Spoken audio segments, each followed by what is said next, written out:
నమస్తే, నేను మధు. ప్రణయ్, వర్షిణి. సో అమృత వర్షిణి అని కూడా చెప్పొచ్చు. అయితే వీరిద్దరి విషయం అయితే అందరికీ తెలిసిన విషయమే. అప్పుడు ప్రణయ్ మరణించిన విషయం అవన్నీ కూడా తెలుసు. సో రీసెంట్ గా అయితే ఒక వార్త వైరల్ అవుతుంది. అమృత వర్షిణి ఇంకొక పెళ్లి చేసుకోబోతున్నారు అని. మరి ఈ వార్తలో నిజం ఎంతుంది అనే విషయం గురించి రోజు మనం తెలుసుకుందాం. ప్రస్తుతం మనతో పాటు ఉన్నారు movie and political analyst Jagdev గారు. వారిని అడిగి మరిన్ని విషయాలను తెలుసుకుందాం. నమస్కారం సార్. నమస్తే సార్, అమృత వర్షిణి అంటే ప్రణయ్ అమృత అంటే అందరికీ తెలిసిన విషయమే. సో ఇప్పుడు అమృత వర్షిణి ఇంకొక పెళ్లి చేసుకోబోతున్నారని కొన్ని వార్తలు అయితే వైరల్ అవుతున్నాయి. ఇందులో నిజం ఎంతుందంటారు? తెలీదమ్మా. అంటే ఎలా అయిపోయింది టాపిక్స్. చిన్న ఎగ్జాంపుల్ చెప్తాను. పవన్ కళ్యాణ్ గారు రేణు దేశాయ్ గారు విడిపోయారు. అవును. ప్రస్తుతం డిప్యూటీ సీఎం.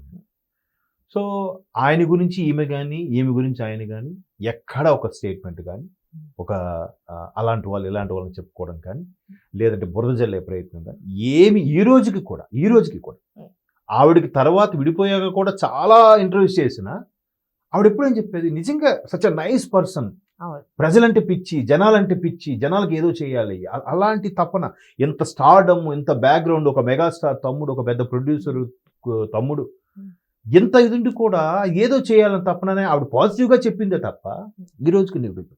ఈయనైతే అసలు ఏం మాట్లాడు కూడా. పోనీ అలాగని పిల్లల బాధ్యత వదిలేశాడా? కొడుకు తనతోనే తిరుగుతూ ఉంటాడు, ఆ బిడ్డ కూడా తనతోనే ఉంటుంది, అన్ని రెస్పాన్సిబిలిటీ తీసుకుంటూ ఉంటారు. అంటే ఏదో ఆ 4 గోడల మధ్యన జరిగేవి వాళ్ళిద్దరికే పరిమితం. ఈ అమ్మాయి తరపు వాళ్ళందరూ అబ్బాయి మీద ఏదో వాడు అలాంటోడు ఇలాంటోడు తాగేసి వస్తాడు, కొడతాడు, అమ్మాయి ఎక్కువ కట్టడం డబ్బులు అడిగాడు. ఇక అబ్బాయి తరపు వాళ్ళందరూ అమ్మాయి అసలు పడుకొని లేవదు, మా వాడిని తిరిగి రాచి రంపాన పెట్టేది, సరిగ్గా చూసుకో, ఎవరికి నచ్చిందో అది చెప్పాడమే. ఏం జరిగిందనేది వాళ్ళిద్దరికీ తెలుస్తుంది. Nobody knows. సో అలాగే ఇప్పుడు మన సమంత చైతన్య కూడా విడిపోయారు. నాగ చైతన్య ఇంకో మ్యారేజ్ చేసుకున్నారు. సమంత అలా ఉండిపోయింది. ఇంకా సమంత ఆవిడ ఏది ఎక్స్లో పోస్ట్ చేసినా చెయ్యి కోసమే చేసిందా, చెయ్యి ఎలా చేశాడా తప్పు మాట. ఆయన కూడా ఎప్పుడు ఎక్కడ నోరు మెదపలే. ఇంక ఈవిడ ఎక్స్లో రకరకాలుగా అర్థాలు వచ్చేలా పోస్ట్ పెట్టిందే తప్ప ఆయన ఎక్కడైనా మాట్లాడాడు, తప్పుగా అన్నాడా, ఒక స్టేట్మెంట్ ఇచ్చాడా? ఏమీ లేదు. ఏ ఇంటర్వ్యూలో అడిగినా కూడా మాట్లాడలే. అది కదా మెచ్యూరిటీ అంటే, విజ్ఞత అంటే. ఇప్పుడు ఈమెది పరువు హత్య అందరికీ తెలిసిందే. చాలా ఇబ్బందికర పరిస్థితులు. అంటే అది చెప్పలేము. అది రకరకాలు. చాలా మంది చూడండి, స్వతంత్రం వచ్చి ఇన్నేళ్ళు అయ్యింది, రిజర్వేషన్లు ఉన్నాయి, అది ఉన్నాయి అని అంటారు. కానీ ఇప్పటికీ ప్రతి ఇంట్లో ఒక మట్టిపోయి ఉంది అని సామెతలాగా ప్రతి ఇంట్లో లవ్ మ్యారేజ్లు ఉన్నాయి. లవ్ మ్యారేజ్లు లేదని మీరు చెప్పలేదు. ప్రతి ఇంట్లో ఉన్నాయి. కాకపోతే ఇంకా ఎక్కడో చిన్న భావజాలం, ఆ సామాజిక వర్గం అభిప్రాయాలు, మాదింత కుటుంబం, ఆ ఈగోలు, ఆ ఫీలింగ్స్ ఏంటో తెలీదు. నేను ఇట్లాంటి టాపిక్ వచ్చినప్పుడు నేను బాగా అబ్జర్వ్ చేసింది, నాకు ఒక క్లోజ్ ఫ్రెండ్ ఉన్నాడు మంగళం అని. వాడు నేను ఇప్పుడు రోజు డిస్కస్ చేసుకుంటాం ఇట్లా పొలిటికల్ కానీ ఇది కానీ. వాడు జర్నలిస్ట్ కాకపోయినా కొంచెం పొలిటికల్ సినారియో ఉన్న పర్సన్. వాడు నేను డిస్కస్ చేసినప్పుడు వచ్చేది ఏంటంటే, నేనేమంటానంటే ఈ కమ్యూనిటీస్ ఏవైతే ఉన్నాయో, పెద్ద క్యాస్ట్ చిన్న క్యాస్ట్ అని, పెద్ద క్యాస్ట్లో 80% మంది ఈగోయిస్ట్లో ఉంటారు. కొంచెం వెధవులు అని అనలేను కానీ కొంచెం ఆ టైప్ కేటగిరీ టైప్లో ఉన్నవాళ్ళు ఉంటారు. 20% మంచి వాళ్ళు ఉంటారు. అదే తక్కువ క్యాస్ట్ అని ఎవరైతే అంటున్నారో, ఈ పెద్ద క్యాస్ట్ వాళ్ళు చాలా మంది, వాళ్ళల్లో 80% మంచి వాళ్ళు ఉంటారు, 20% కొంచెం హెడ్ స్ట్రాంగ్ ఉన్న వాళ్ళు ఉంటారు. 80 ఎందుకు ఉంటారంటే వాళ్ళకి మొదటి నుంచి ఒక ఫీలింగ్, వాళ్ళు పెద్దవాళ్ళరా, వాళ్ళ ఇంటికి వెళ్తే మనం చేతులు కట్టుకుంటారా, చెప్పులు ఎక్కడ వెళ్ళాలరా. ఇప్పటికి ఊర్లో కొన్ని కట్టుబాట్లు ఉన్నాయి, లేవు అనట్లేదు. మేబీ దానివల్ల రాజ్యాంగం రిజర్వేషన్లు కల్పించింది, సమానత చేస్తుంది అనుకుంటే, మారాల్సింది మనుషులు, మనమే. నేను ఇప్పుడు ఎక్కడికి ఏ ఇన్సిడెంట్ జరిగినా మారాల్సింది ప్రజలే. ఇప్పుడు లాస్ట్ టైం బన్నీ గారి సినిమాకి ఆవిడెవరో చనిపోయారు. దానికి బన్నీ ఏం చేస్తాడమ్మా, ప్రొడ్యూసర్ ఏం చేస్తాడమ్మా? నువ్వు రిలీజ్లో చూడకపోతే ఏమవుతావు తల్లి? ఆ చలిలో లేకపోతే ఆ మిడ్ నైట్ పిల్లల్ని వేసుకొని వెళ్ళాల్సిన అవసరం ఏముంది? ఒక్కరోజు ఆగు తల్లి, పొలోమని తోసుకోండి, నింపాదికి వెళ్ళి నీకు టికెట్ ఉంది కదా. ఇప్పుడు ఆ పిల్లడు ఇంకా తేరుకోలేదమ్మా. ఈమెయితే పైలోకాలకు వెళ్ళిపోయింది. ఎవరిని తప్పు పడతామమ్మా? బన్నీ గారిని ఏదో అరెస్ట్ చేస్తే ఆమె ప్రాణం తిరిగి వచ్చేస్తుందా? బన్నీ గారిని 4 పేపర్లో కించపరిచేలాగా మాట్లాడితే ఆ అబ్బాయి లేచి పరిగెట్టి వచ్చేస్తాడా?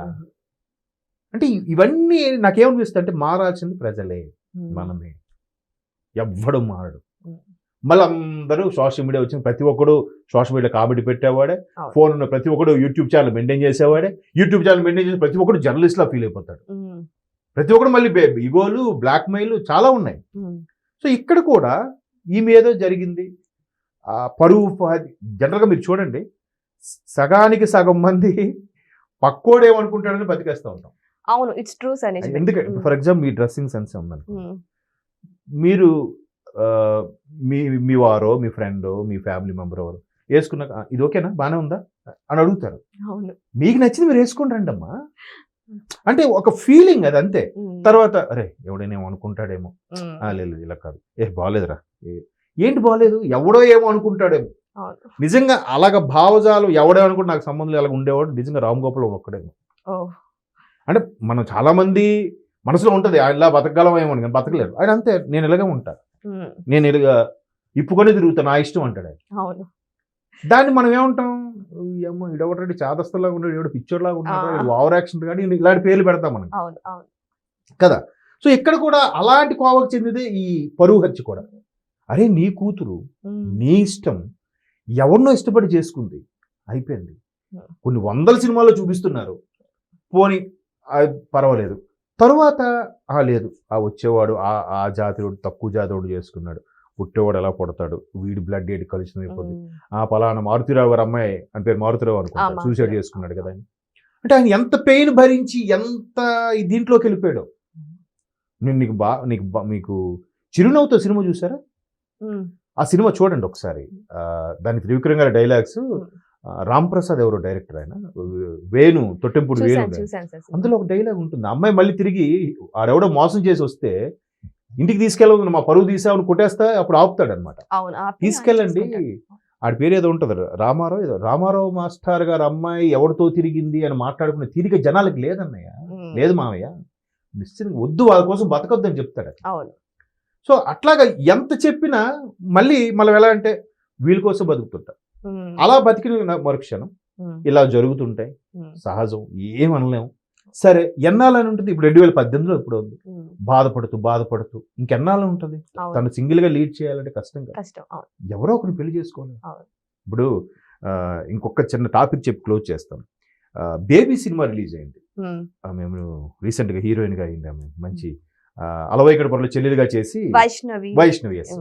అది విజయ్ దేవరకొండ తమ్ముడు హీరో, అందులో ఆనంద్.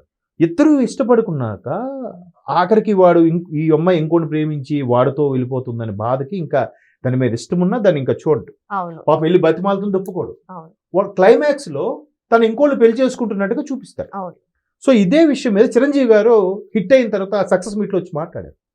నేను అమ్మాయిని అలా ఉంచేసి వీడు అలా ఉండిపోతే బాగుంటే కదా అని అన్నాను, కానీ ప్రతిదానికి ఒక ముగింపు ఉండాలిగా.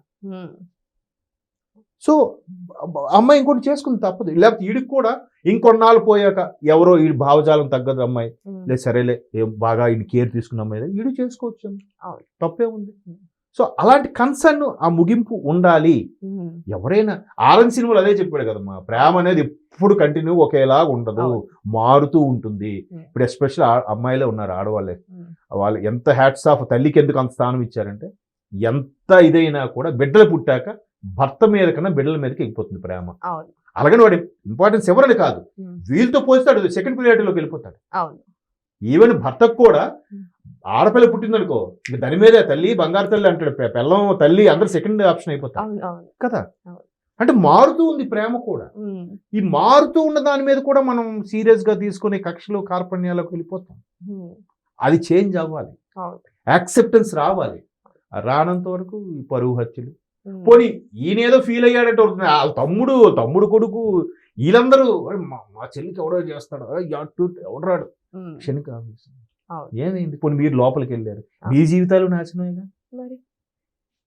చిన్న అంటే ఆ క్షణిక ఆవేశం, ఈగోలు, మెయిన్ ఆ క్యాస్ట్ ఫీల్. అసలు ఏం లేదండి క్యాస్ట్ ఫీల్ మాకేం లేదని అంటారు, కానీ ఇంకోటి అప్లికేషన్ ఇప్పటికే క్యాస్ట్ ఫీలింగ్ పెడుతున్నారమ్మా, మీ క్యాస్ట్ ఏంటని, స్కూల్ నుంచి కాలేజ్ వరకు చేస్తున్నారు సార్. అసలు అందరూ ఒకటే అన్నప్పుడు ఇవన్నీ ఎందుకు సార్? మరి సమానమే కదా అందరూ, మమ్మల్ని రిజర్వేషన్ ఏంటమ్మా? అదే సార్ ఎందుకు? సో ఇది ఒక పెద్ద సబ్జెక్టు, ఇది మనం రాత్రి అంతా కూర్చొని మాట్లాడుకున్నా అవుతుంది. కాబట్టి పోనీ ఆవిడ ఇంకో లైఫ్ స్టార్ట్ చేయాలమ్మా, తప్పదు. అవును. ముగింపు పలకాలి కదా. ఇంకా అలాగా ఉండిపోతే మనిషికి మిగతా వాళ్ళకి ఇది ఎడా ఏముంది? అవును. అవును సో సార్. తప్పేమీ కాదు. ఉమ్. చేసుకున్నా చేసుకోవచ్చు. ఎన్నాళ్ళు కొంచెం మరుపు. భగవంతుడు మనిషికి ఇచ్చిన గొప్ప వరం ఏంటో తెలుసా? ఉమ్. 2 వరాలు ఉన్నాయి. ఒకటి నిద్ర, రెండోది మరుపు. ఉమ్. నిద్ర పట్టేస్తే ఎన్ని సాధక బాధలున్నా హ్యాపీ పడుకుంటాం. అవును. మరుపు కొన్నాళ్ళకి మరుస్తూ ఉంటాం. మరిచిపోతూ ఉంటే జీవితం వెళ్తుంది. లేదంటే ఎవరు బతకలేరు కూడా. అవును కదా. అవును సార్. సో ఒకవేళ ఆవిడ నిజంగా ఇంకో మ్యారేజ్కి వెళ్తే all the best for her next endeavours career అనుకోండి, ఏదో ఉండేది సంథింగ్. సో ఏదేమైనా సరే అమృత సెకండ్ మ్యారేజ్ గురించి వచ్చిన వార్తల విషయం పక్కన పెడితే అది నిజం అవ్వాలని, అమృత కొత్త లైఫ్ స్టార్ట్ చేయాలని చాలా మంది కోరుకుంటున్నారు. మరి వెయిట్ చేసి చూద్దాం ఈ వార్త నిజమవుతుందా లేదా అని. Thank you so much.